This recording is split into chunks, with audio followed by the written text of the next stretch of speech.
दोस्तों यह कहानी काफ़ी चौंकाने वाली है। इस कहानी में एक ऐसी मूवी की स्टोरी को एक्सप्लेन करने वाले हैं जो कई हजार साल पहले की है। यह कहानी एक ऐसी लड़की की है जो बेहद खूबसूरत थी, जिसका नाम मेडुसा था, जिसकी आंखों में अगर कोई भी इंसान देख लेता था तो वह तुरंत ही पत्थर का बन जाया करता था और उसके बालों की जगह बड़े बड़े सांप थे।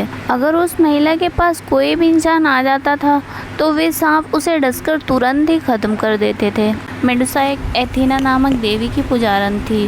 कहते हैं एथीना बहुत ही बुद्धिमान साहसी थी, जिसकी मूर्ति आज भी एक पियर और ढाल लिए हुए कई सारे मंदिरों में दिखाई जाती है। तो दोस्तों कहानी फिर से एक फ्लैशबैक में आती है, जहाँ पर हमें मेडुसा दिखाई जाती है जो बेहद खूबसूरत है। इसलिए मेडुसा को काफ़ी लोग पसंद करते थे और मेडुसा पूरे मन और लगन से देवी एथीना को बचपन से ही अपना सब कुछ मानती थी। और जैसे जैसे मेडुसा बड़ी हो रही थी वैसे वैसे वो और भी ज़्यादा खूबसूरत हो रही थी। उसकी खूबसूरती अब दोगुनी होती जा रही थी, इसलिए उसे जो भी देखता था उस पर फिदा हो जाया करता था। और जब मेडुसा बड़ी हुई फिर उसने एथीना के मंदिर की पुजारन बनने की ठान ली। एथीना के मंदिर का पुजारी बनने के लिए बहुत सारे नियमों का पालन करना होता था, जिसमें पुजारी की आत्मा और शरीर दोनों पूरी तरह से शुद्ध होना चाहिए।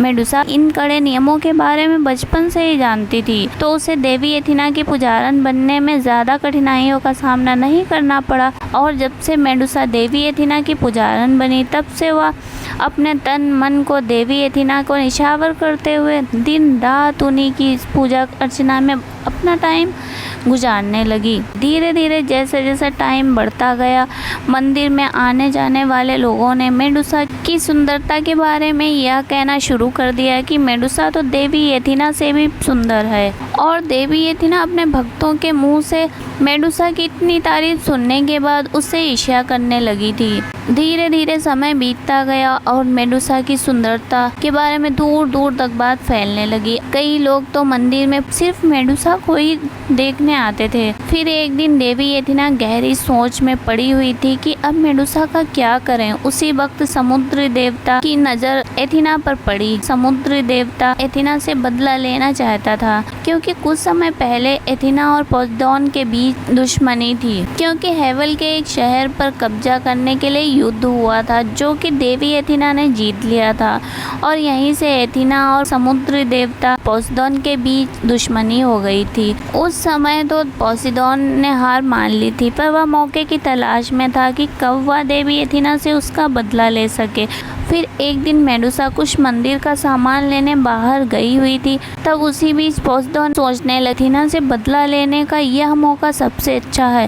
और फिर पोसेidोन ने मेडुसा को पीछे से आवाज लगाई। फिर मेडुसा ने पीछे मुड़कर देखा तो समुद्र देवता पोसेidोन ने उसे अपने वश में करना चाहा, पर मेडुसा तो अपने दिल की साफ थी, इसलिए उसने पोसेidोन को मना कर दिया। मेडुसा के मना करने पर पोसेidोन ने मेडुसा को पकड़ लिया। फिर मेडुसा किसी तरह से पोसेidोन से छूटकर देवी एथीना के मंदिर में पहुंची और देवी एथीना से मदद मांगने लगी। पर देवी एथीना ने मेडुसा को बचाने में कोई भी मदद नहीं की, क्योंकि देवी एथीना मेडुसा से बहुत ही ज़्यादा ईर्ष्या करती थी। देवी एथीना को भी एक मौका मिल गया था और फिर पोसेidोन मंदिर के अंदर भी आ गया और मेडुसा के साथ जबरदस्ती संबंध बना लिया। इस तरह से पोसेidोन ने अपना बदला लेने के बाद वह वापस समुद्र में अपनी जगह चला गया।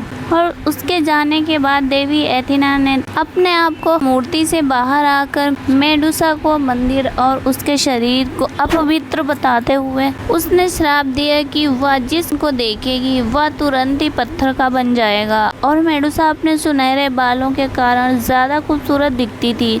उन बालों को जहरीले सांप बना दिया। देवी एथीना के श्राप देने के बाद मेडुसा बहुत रोई। फिर मेडुसा के कुछ दोस्त उसे ढूंढते ढूंढते उसके पास पहुंचे, पर मेडुसा बेचारी चाह कर भी अपने दोस्तों को नहीं देख सकती थी।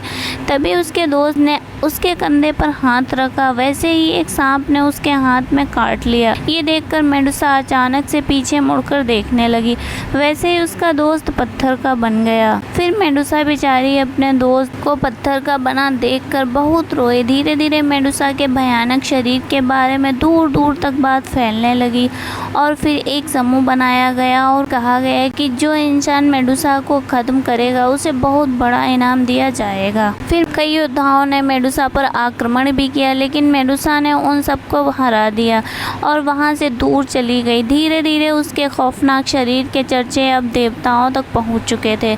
दुनिया की सबसे खूबसूरत पाई जाने वाली लड़की अब खौफनाक शरीर से जानी जाने लगी।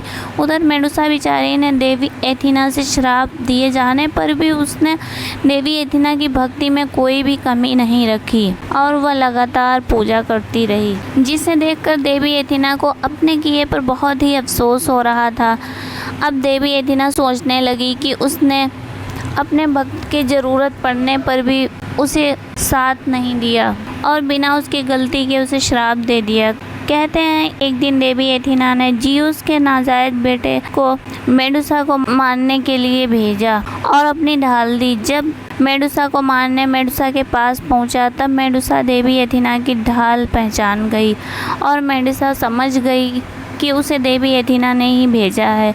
वह चुपचाप बैठी रही बिना कोई लड़ाई लड़े। फिर परसेउस ने उसका गला काट दिया और इस तरह से मेडुसा को अपनी दर्द भरी ज़िंदगी से हमेशा के लिए मुक्ति मिल गई। तो दोस्तों, ये थी मेडुसा की कहानी, जिसमें बिना किसी गलती के ही सज़ा झेलनी पड़ी। तो दोस्तों, आपको ये स्टोरी कैसी लगी हमें कमेंट करके ज़रूर बताइए।